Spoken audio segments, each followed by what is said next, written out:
नंदिनी को इस तरह खुद को बचाते देख ऋषभ हैरानी से उसे एकटक देखने लगा। उसे वो सब याद आने लगा जो उसने नंदिनी के साथ किया था।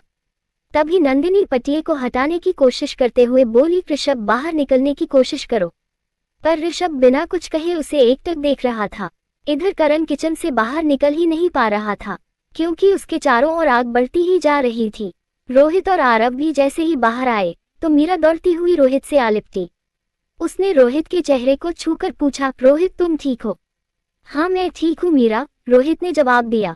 तभी मधु ने आगे आकर रोहित की बांह पकड़कर पूछा, करण कहाँ है रोहित? वो भी तुम लोगों के पीछे गए थे? व्हाट? आरव ने हैरानी से पूछा। मधु बिना कुछ कहे फार्म हाउस में लगी आग की ओर देखने लगी। तभी आरव बोला, अरे पर भैया को तो इतनी चोटें लगी हुई थी तो उन्हें अंदर जाने की जरूरत क्या थी? वो मैं तुम लोगों के पीछे आ रही थी इसलिए जीजू भी नंदिनी को लाने चले गए। मीरा परेशान होकर बोल पड़ी। मीरा के मुंह से नंदिनी का नाम सुनकर आरव ने इधर उधर देखकर पूछा, नंदिनी कहाँ है? उसे तो आप लोग लेने गए थे ना? मीरा ने पलटकर पूछा। तो आरव तुरंत बोला, उसे तो मैं बाहर छोड़कर रोहित को लेने गया था। ये सुनकर पास खड़ी शांति तुरंत बोली, पर वो तो बाहर आए ही नहीं। आरव और रोहित फिर से वापस अंदर जाने लगे तो कमिश्नर साहब ने उन्हें रोक दिया। अब मैं आप लोगों को अंदर जाने की इजाजत नहीं दे सकता। इंस्पेक्टर साहब हवलदारों के साथ अंदर ही है और फायर ब्रिगेड की टीम भी बस आती ही होगी। ये सुनकर आरव गुस्से में बोला, इंस्पेक्टर साहब मेरे भैया अंदर हैं और उनकी जिंदगी खतरे में है। आप हटिए रास्ते से। आरव ने खुद को उनसे अलग किया और फिर से जाने लगा, पर कुछ पुलिस वालों ने उसे पकड़ लिया। कमिश्नर साहब ने समझाया, समझने की कोशिश करिए आरव साहब, हम आपको अंदर नहीं जाने दे सकते। आपके भाई और नंदिनी जी को कुछ नहीं होगा। आरव और रोहित के साथ करण की बाकी फैमिली ने भी अंदर जाने की बहुत कोशिश की पर पुलिस ने उन्हें अंदर जाने नहीं दिया। तभी शालिनी ने अपने आसपास देखा तो उसे मधु कहीं नजर नहीं आई। वो घबरा कर वहीं खड़े अतुल से बोली, अतुल मधु यहाँ नहीं है। उनके इतना कहते ही सबने अपने चारों ओर देखा पर मधु उन्हें कहीं नजर नहीं आई। शालिनी घबराहट में बोली, हे भगवान, ये लड़की जरूर करण के पास गई है। सबकी घबराहट और बढ़ गई। आरव भी परेशान होकर बोला, प्लीज कमिश्नर साहब मुझे जाने दीजिए। मेरे भाई और भाभी की जिंदगी खतरे में है, प्लीज हमें जाने दीजिए। कमिश्नर साहब परेशान होकर बोले, आई एम सॉरी, पर मैं जानबूझकर आप लोगों की जिंदगी खतरे में नहीं डाल सकता। पर आप लोग चिंता मत करिए, मैं खुद अंदर जाकर उन्हें लेकर आता हूँ। इतना कहकर वो अंदर जाने लगे, पर जाते हुए वो हवलदार से बोले, इनमें से किसी को भी आगे मत आने देना। हवलदार ने सिर हिलाया तो कमिश्नर साहब आगे बढ़ने लगे। इधर मधु ने घर के अंदर जाने की कोशिश की पर आग बढ़ने की वजह से वो अंदर नहीं जा पा रही थी। तभी उसे एक दरवाजा नजर आया जहां तक अभी आग नहीं पहुंची थी। मधु ने उस दरवाजे को खोलने की कोशिश की पर जब उससे दरवाजा नहीं खुला, उसने अपने आसपास देखा तो उसे लोहे की एक रॉड नजर आई। मधु ने उस रॉड को उठाया और दरवाजा तोड़ने लगी। कुछ देर वार करने के बाद दरवाजा खुल गया। मधु ने रॉड फेंकी और अंदर आई। अंदर धुएं की वजह से कुछ भी साफ नजर नहीं आ रहा था। उसने अपनी चुनरी का पल्ला मुंह पर रखा और अंदर आकर करण को तलाशने लगी।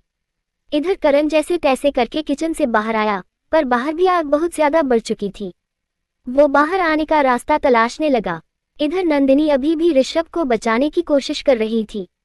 उसे इस तरह अपनी जान की परवाह किए बिना खुद की मदद करते देख ऋषभ बोला, आग बढ़ रही है नंदिनी, तुम जाओ अपनी जान बचाओ। पर नंदिनी ने कोई जवाब नहीं दिया, वो बस अभी भी उसे बचाने की कोशिश कर रही थी। मधु भी करण को तलाशते हुए वहां आ पहुंची जहां नंदिनी ऋषभ को बचाने की कोशिश कर रही थी। ऋषभ को इस तरह फंसा देखकर वो भी बिना सोचे समझे नंदिनी की मदद करने लगी। ऋषभ बिना पलके झपकाए उसकी ओर देखने लगा।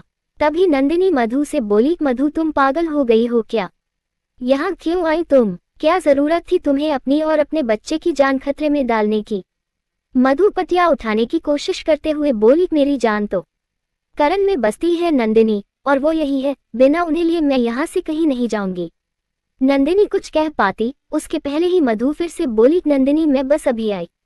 इतना कहकर वो दौड़ती हुई वहां से चली गई और अपनी फेंकी लोहे की रॉड लेकर फिर से अंदर आई। उसने रॉड को पटिये के नीचे फंसाया और नंदिनी से बोली, नंदिनी इसे उठाने में मेरी मदद करो जल्दी। हाँ, नंदिनी भी उसकी मदद के लिए आ गई। दोनों ने कुछ देर ताकत लगाने के बाद पटिये को उठाया तो ऋषभ बाहर आ गया। उसके बाहर आते ही मधु ने रॉड छोड़ दी और नंदिनी से बोली, नंदिनी तुम इस तरफ से बाहर चली जाओ, मैं उन्हें ढूंढ कर लाती हूँ। नहीं मधु, तुम यहाँ से निकलो, मैं करण को लेकर आती हूँ, नंदिनी उसकी बांह पकड़कर बोली। मधु ने भी उसका हाथ पकड़ा और उसे उस ओर ले जाने लगी जहां से वो अंदर आई थी। उसने नंदिनी को बाहर धकेला। तुम्हें मेरे और करण की कसम नंदिनी, जाओ, मुझे मेरे महादेव पर पूरा भरोसा है, वो मेरे करण को कुछ नहीं होने देंगे, मैं उन्हें लेकर ही बाहर आऊंगी, तुम जाओ और हमारे लिए बाहर से मदद लेकर आओ। जाओ नंदिनी, इतना कहकर वो फिर से अंदर जाने लगी। तभी उसे ऋषभ वहीं खड़ा हुआ नजर आया। मधु बिना उसकी ओर देखे आगे बढ़ते हुए बोली, तुम भी जाओ ऋषभ, वरना आग और बढ़ जाएगी। ऋषभ बुत बना खड़ा रह गया। नंदिनी ने फिर से अंदर आने की कोशिश की, पर तभी उस दरवाजे ने भी आग पकड़ ली जिससे वो बाहर आई थी। मुझे करण और मधु के लिए मदद लानी होगी, इतना कहकर वो दौड़ती हुई वहां से चली गई। पर ऋषभ अभी भी वही खड़ा था। उसे अपने किए सारे गुनाह याद आ रहे थे। इधर करण किचन से बाहर आकर हॉल में पहुंचा। उसके चारों ओर आग ही आग थी। वो अभी भी खुद को आग से बचाते हुए बाहर निकलने का रास्ता तलाश रहा था। तभी उसके कानों में मधु की आवाज पड़ी। करण कहाँ है आप? मधु। करण ने भी घबराकर उसका नाम लिया और उस ओर दौड़ पड़ा जहां से उसे मधु की आवाज आ रही थी। मधु, मधु, वो जोर से चीखते हुए मधु की ओर बढ़ा। करण की आवाज सुनकर मधु के कदम भी रुक गए और उसके चेहरे पर मुस्कुराहट आ गई। वो फिर से चीखी, करण, मधु। करण चीखते हुए उसके सामने आ गया। मधु भी उसे देखते ही उसकी ओर बढ़ने लगी। तभी अचानक ऊपर से जलता हुआ एक लकड़ी का टुकड़ा उनके बीच आकर गिर गया। करण घबराकर मधु से बोला, आगे मत आना मधु, आगे मत आना। पर मधु ने उसकी बात नहीं सुनी और उसकी ओर बढ़ने लगी। उसे अपनी तरफ आते देख करण ने तुरंत उस जलती हुई लकड़ी के टुकड़े को अपने हाथ से उठाकर हटा दिया। अब मधु उसके बहुत पास उसके सामने खड़ी थी। करण ने उसकी बाह पकड़ी और उसे अपने गले से लगाकर बोला, पागल हो गई हो क्या मधु, अंदर क्यों आई तुम? मधु ने उसे कसकर पकड़ा और बोली, सारी जिंदगी आपके साथ चलने की कसमें खाई है करण, तो आपको यहाँ अकेले छोड़कर कैसे चली जाती? करण गुस्से में भड़का, दिल तो कर रहा है कि तुम्हें खींचकर 2 थप्पड़ मारूं। मधु रोते हुए मुस्कुरा दी और उसकी ओर देखकर बोली, तो मार लीजिए, हक बनता है आपका। करण ने फिर से उसे अपनी बाहों में जकड़ लिया और चारों ओर देखने लगा। दूर खड़ा ऋषभ भी उन्हें ही देख रहा था। पुलिस के जो आदमी करण की मदद के लिए अंदर आए थे, वो बढ़ती हुई आग देखकर बाहर ही खड़े रह गए। करण को भी बाहर निकलने का कोई रास्ता नजर नहीं आ रहा था। वो मधु को पकड़कर बोला, समझ नहीं आ रहा मधु कि यहाँ से बाहर कैसे निकले। मधु तुरंत बोली, बाहर निकलने का रास्ता है करण, जहाँ तक अभी ज्यादा आग भी नहीं पहुंची है, चलिए मेरे साथ उस तरफ।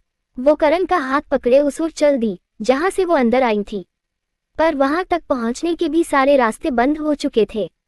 मधु परेशान होकर बोली, वहां तक पहुंचने का रास्ता भी बंद हो गया है करण, अब हम बाहर कैसे जाएंगे? करण ने गुस्से में उसकी दोनों बाहें पकड़ी और उस पर भड़का, पागलपन की भी एक हद होती है मधु, कभी तो दिमाग से काम लिया करो। तुम अपनी और हमारे बच्चे की जान खतरे में कैसे डाल सकती हो? नहीं आना चाहिए था तुम्हें यहाँ। अगर आपको यहाँ अकेले छोड़ देती तो बाहर खड़े खड़े मेरी जान तो अपने आप ही निकल जाती। मधु का जवाब सुनकर करण को उस पर बहुत गुस्सा आ रहा था। वो गुस्से में बोला, तुमसे तो इस बारे में बात मैं बाहर निकल कर करूंगा। उसने जल्दी से अपना कोट उतारा और उससे मधु के चेहरे को ढक दिया। करण को लगी चोटों की वजह से वो ठीक से चल भी नहीं पा रहा था। उसने मधु को अपने सीने से लगाया और आग से बचते हुए आगे बढ़ने लगा। तभी उसके सामने पूरी की पूरी जलती हुई छत आ गिरी। करण ने घबराकर अपने कदम पीछे ले लिए। मधु भी ये सब देखकर बहुत घबरा गई थी। करण ने उसकी ओर देखा और उसे अपनी बाहों में जकड़कर मन ही मन बोला, मुझे कुछ भी करके यहाँ से बाहर निकलना होगा। इधर नंदिनी दौड़ती हुई बाहर आई। कोई उससे कुछ पूछता उसके पहले ही वो रोते हुए बोली, करण और मधु दोनों अंदर है, प्लीज जल्दी कुछ कीजिए और उन्हें बाहर निकालिए प्लीज। सब लोग करण और मधु का नाम लेकर चीखने लगे और अंदर जाने की कोशिश करने लगे, पर बढ़ती हुई आग को देखकर पुलिस ने किसी को भी आगे नहीं बढ़ने दिया। इधर करण और मधु दोनों ही घर के बीचों बीच खड़े थे और उनके चारों ओर आग ही आग थी। धुएं की वजह से मधु के लिए सांस लेना भी मुश्किल हो रहा था। दोनों ही धुएं की वजह से खांस रहे थे। एक कदम भी आगे बढ़ाना अब उनके लिए नामुमकिन था। करण की परेशानी बढ़ती जा रही थी, क्योंकि उसे ये समझ आने लगा था कि अब शायद उन दोनों की जिंदगी नहीं बचेगी। वो मन ही मन बोला, कभी सोचा नहीं था महादेव कि कभी किसी दिन मैं इतना मजबूर हो जाऊंगा कि अपनी पत्नी और बच्चे की जिंदगी भी नहीं बचा पाऊंगा। करण को इतना परेशान देखकर मधु ने बहुत प्यार से उसके चेहरे को छुआ और बोली, आई लव यू करण, तुम्हें यहाँ नहीं आना चाहिए था मधु। करण आंखों में आंसू लिए बोला। मधु ने मुस्कुराते हुए बहुत प्यार से उसके होंठों को चूमा और बोली, आपके बिना जीना पड़े करण, उससे तो अच्छी वो मौत होगी जहां आपकी बाहों में मैं अपना दम तोड़ूं। तुम्हें मौत को करीब से देखकर डर नहीं लग रहा मधु? करण ने पूछा तो मधु ने तुरंत जवाब दिया, मुझे बस आपसे दूर जाने से डर लगता है करण। करण उसे एकटक देखने लगा। तभी मधु ने पूछा, करण आपको मौत को अपने सामने देखकर डर लग रहा है? करण ने मुस्कुराते हुए उसके चेहरे को अपनी दोनों हथेलियों में लिया। मुझे तो तुम्हारे चेहरे के अलावा कुछ नजर ही नहीं आ रहा मधु। मधु ये सुनकर मुस्कुरा दी। वैसे सोच लो मधु, ये मौत बहुत दर्दनाक होगी, बहुत तकलीफ होगी तुम्हें, करण उसकी आंखों में देखकर बोला। मधु भी बिना झिझके बोली, पर यह तकलीफ उस तकलीफ से बहुत कम होगी जो आपसे दूर जाकर होती मुझे। हो सकता है कि तुम्हारी चिता की रात तक को भी हमारे परिवार को गंगाजी में बहाने का मौका ना मिले, करण उसकी आंखों में देखकर बोला। मधु मुस्कुरा दी, आपकी दुल्हन बनकर लाल जोड़े में पूरे श्रृंगार के साथ आप में समाने जा रही हूं करण, तो फिर क्या फर्क पड़ता है रात गंगाजी में बहे या ना बहे। करण की मुस्कुराहट और बढ़ गई। उसने मधु के चेहरे को छुआ और बहुत प्यार से बोला, I love you Madhu, I love you, और वो भी इतना जितना कभी किसी ने किसी से ना किया हो। जानती हूँ, इसलिए तो आपके इश्क पर मधु की जान भी कुर्बान है, मधु मुस्कुराते हुए बोली। करण की आंखों से आंसू बहने लगे। उसने भी मधु के होंठों को चूमा और फिर उसे अपने सीने से लगाकर अपनी आंखें बंद कर ली। तभी उन पर जलती हुई छत आ गिरी। लेखिका कविता वर्मा।